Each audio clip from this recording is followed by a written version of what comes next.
Good morning class. Acharya Sadashiv Shikshan Sansthan के online class में आप सभी का स्वागत है।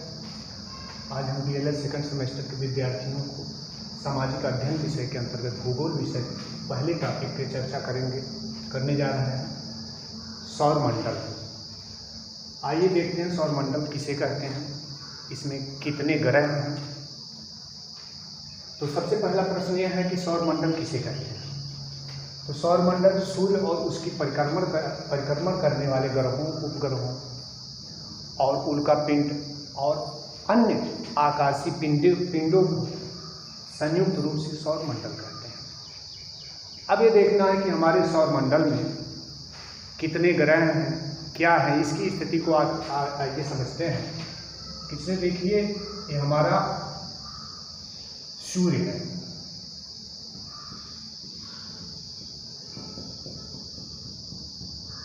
इसके बढ़ते हुए क्रम में दूरी के अनुसार से हम ग्रहों को देखते हैं कि आपका पहला ग्रह जो होगा वो बुध है, दूसरा ग्रह है शुक्र है, तीसरा ग्रह है पृथ्वी है, चौथा ग्रह है मंगल है, पांचवा ग्रह है बृहस्पति है, छठा ग्रह है शनि है, सातवां ग्रह है अरुण है और आठवां वरुण है। इसको आप देख लेते हैं। से बुध है, शुक्र है, पृथ्वी है, मंगल है,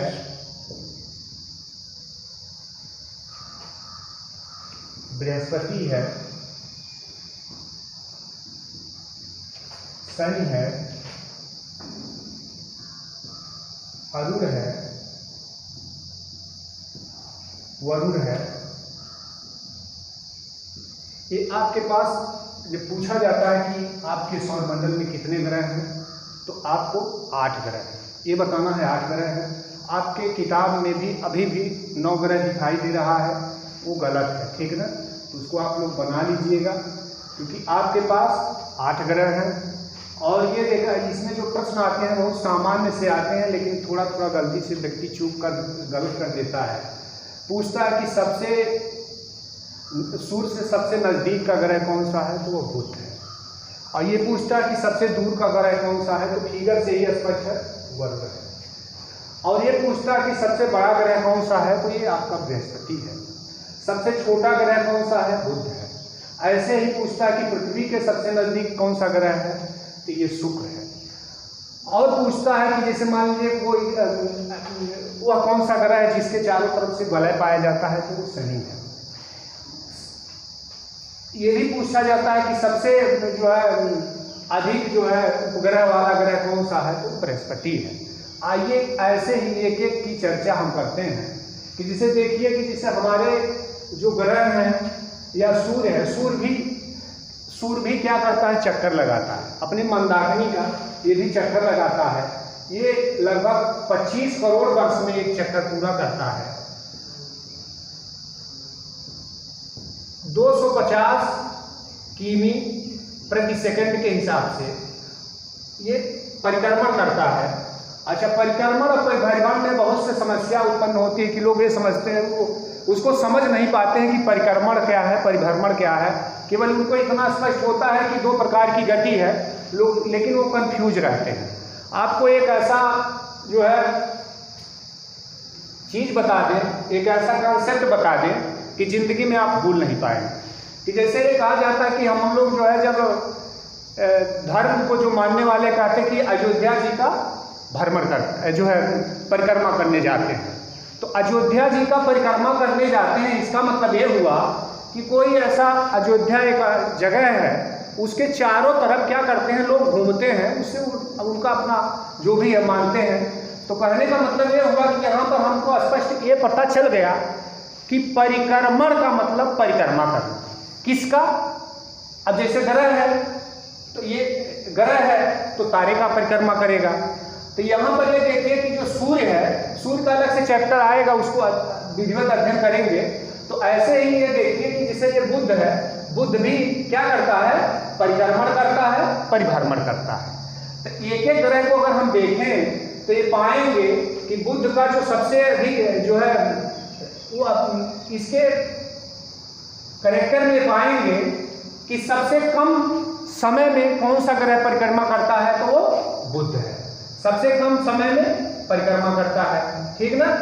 दूसरा पॉइंट इसमें ये पाएंगे कि कौन सा ऐसा ग्रह है जिसका सबसे अधिक तापांतर है, तापांतर में ही ये बुध हो जाएगा। तापांतर का मतलब क्या होता है, तापमान में अंतर। देखिए यहाँ का जो टेम्परेचर है ये बुध ग्रह का, कि दिन का टेम्परेचर बहुत हाई होता है, लगभग 450 सेंटीग्रेड के आसपास होता है, और दिन का रात का टेम्परेचर माइनस लगभग 175 के आसपास हो जाता है।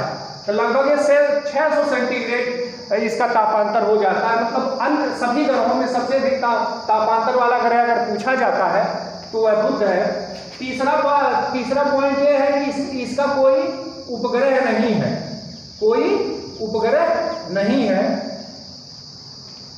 ये चीज है। आगे बढ़ते हैं कि ये भी देखते हैं कि ये सबसे छोटा ग्रह है। शुक्र के बारे में देखते हैं कि ये पृथ्वी के सबसे नजदीक का ग्रह है।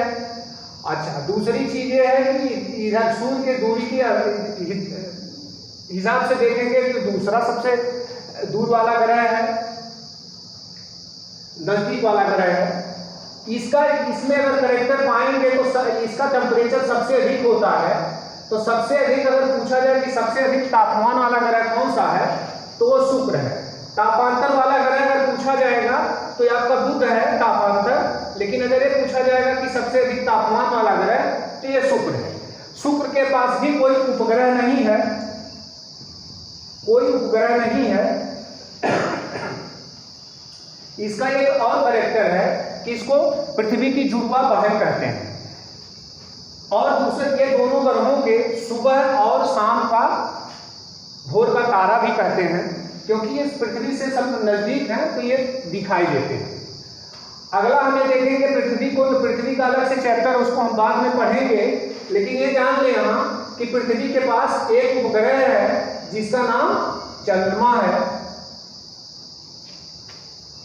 यह परिक्रमा, अब देखिए जैसे मान लीजिए इसकी परिक्रमा की बात करें तो ये परिक्रमा सूर्य का कितने दिनों में करता है, एक वर्ष में करता है। जैसे मान लीजिए ये आपकी पृथ्वी है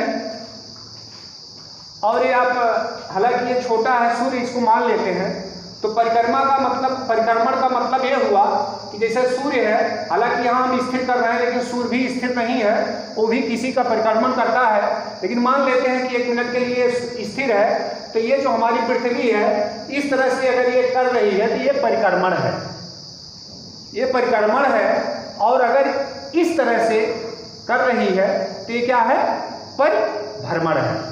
ये स्थिति यहाँ पर समझते हैं कि जितने भी ग्रह हैं ये हमारे सौरमंडल में, तो लगभग सभी ग्रह पश्चिम से पूरब अपनी घूर्णन गति करते हैं, सिवाय 2 ग्रह है, जैसे एक शुक्र है, एक अरुण है, ये दोनों पूरब से पश्चिम की ओर अपनी घूर्णन गति करते हैं। ये भी बहुत इंपॉर्टेंट है, पूछा जाता है।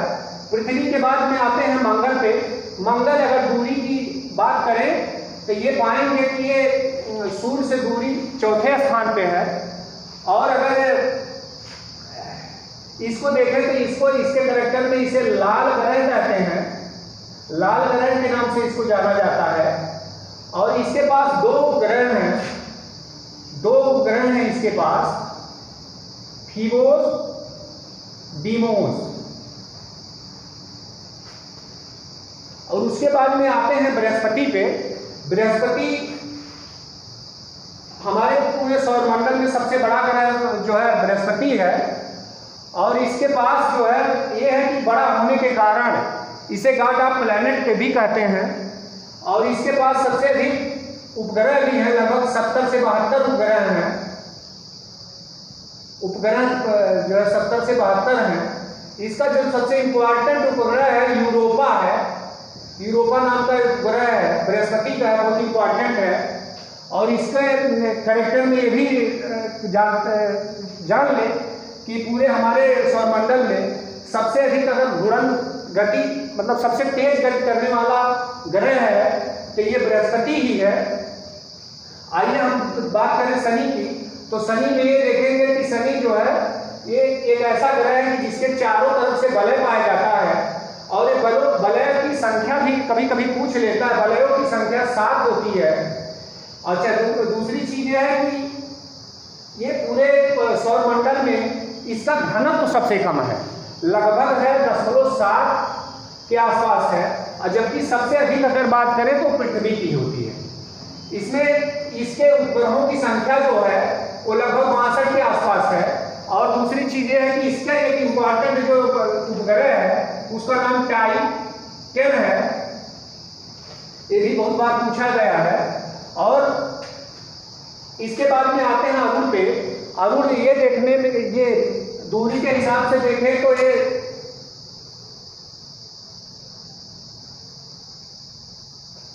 सतवां ग्रह पड़ेगा है, और इसमें ये देखें कि ये सबसे ठंडा, इसका जो करेक्टर पाएंगे तो सबसे ठंडा ग्रह है। और एक प्रश्न बहुत इंपॉर्टेंट कई बार पूछा जा चुका है कि लेटा हुआ ग्रह कौन सा है। ये लेटा हुआ ग्रह है अरुण, इसको देख लेते हैं। और सबसे लास्ट का ग्रह है वरुण। इसमें ये पूछा जाता है कि सूर्य से दूरी के क्रम में सबसे लास्ट का ग्रह कौन सा है, तो वो वरुण है। इसके पास अगर देखें कि अरुण के पास लगभग 27 उपग्रह हैं, वरुण के पास देखें तो लगभग 14 उपग्रह हैं। इसके उपग्रह का कोई बहुत ज़्यादा इंपॉर्टेंस नहीं है, कभी नहीं पूछा जाता है। तो ये हम जान ले कि अगर कोई इसको हम ये देख ले कि अगर मान लीजिए आपका आरोही और वही में भी पूछ सकता है, तो ये सबसे बड़ा है बृहस्पति, दूसरा है आपका शनि, तीसरा है अरुण, चौथा है वरुण, पांचवा है पृथ्वी, छठा है आपका मंगल, सातवां है शुक्र, आठवां है बुध। अब इससे ये हो गया कि आप जो है आरोही में चाहे सजाने पूछे, आरोही में सजाने पूछे, ये आपको पता हो गया। अब इसमें से जो भी प्रश्न आपके आएंगे आप क्लियर कर लेंगे। एक यहाँ प्लूटो के बारे में भी चर्चा कर लेना उचित है, क्योंकि आपके किताबों में प्लूटो भी दे दिया है। तो प्लूटो आपका ग्रह कभी था, आज नहीं है। क्यों नहीं है? क्योंकि 2006 में प्राग में एक सम्मेलन हुआ। क्या हुआ था कि जो है उस समय सभी लोग जितने वैज्ञानिक हैं कुछ न कुछ कहता कि जो है हम एक ग्रह खोज लिए, कोई कहता था हम एक ग्रह खोज लिए। तो उस समय क्या हुआ कि 2006 में प्राग में सम्मेलन हुआ और उसमें डिसाइड कर दिया गया कि एक परिभाषा बना दी जाए ग्रह की। अगर उस ग्रह के परिभाषा में जो फिट होते हैं उन्हीं को ग्रह के कैटेगरी में रखा जाएगा। तो वहाँ जो ग्रह की परिभाषा दी गई थी उसको आकर देख लेते हैं 1 मिनट में कि वहाँ क्या दी गई। पहला नंबर 1 कहा गया कि वह पिंड जो सूर्य के चारों तरफ से चक्कर लगाते हैं, सूर्य के चारों तरफ चक्कर लगाते हैं, इसको। दूसरा पॉइंट 1 कहा गया कि उसके अंदर कुछ न कुछ गुरुत्वाकर्षण बल हो जिसके कारण वो अपने आप को गोलाई में तब्दील कर सके। गुरुत्वाकर्षण की बात की गई।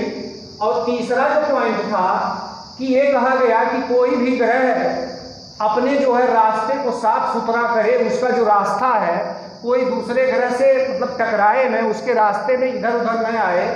तो इस पॉइंट को लेकर प्लूटो क्या किया, असफल रह गया। क्योंकि कभी कभी ये होता था प्लूटो के केस में, ये जो वरुण है इसके जो परिक्रमण का क्षेत्र है इसके अंदर आ जाता था। इसी कारण से ये प्लूटो को बाहर कर दिया गया। अब इसको एक नज़र से हम देख लेते हैं एक बार बस, कि अगर पूछा जाए कि सबसे दूर का ग्रह कौन सा है, वरुण है। सबसे नज़दीक का ग्रह कौन सा है, बुध है। सबसे बड़ा ग्रह कौन सा है, बृहस्पति है। सबसे छोटा ग्रह कौन सा है, बुध है। अच्छा, कौन से ऐसे किस ग्रह के पास सबसे ज़्यादा उपग्रह हैं, बृहस्पति है। आपका कौन से ऐसे ग्रह जिसके पास उपग्रह ही नहीं है, तो ये आपका बुध और शुक्र आ जाएगा। कौन से ऐसे ग्रह हैं कि जिसका परिभ्रमण है पश्चिम से पूरब है, तो लगभग सभी ग्रहों का है, केवल 2 ग्रहों का, यूरेनस और वेनस। इसका कोड भी आप चाहें तो आप नोट कर लीजिए, एक है यूरेनस और एक वेनस। ये 2 ग्रह हैं जिनका ये अपना परिभ्रमण जो है ये पूरब से पश्चिम है। तो ये सब चीजों को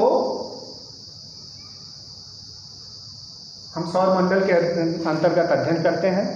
आज बस इतना। Thank you.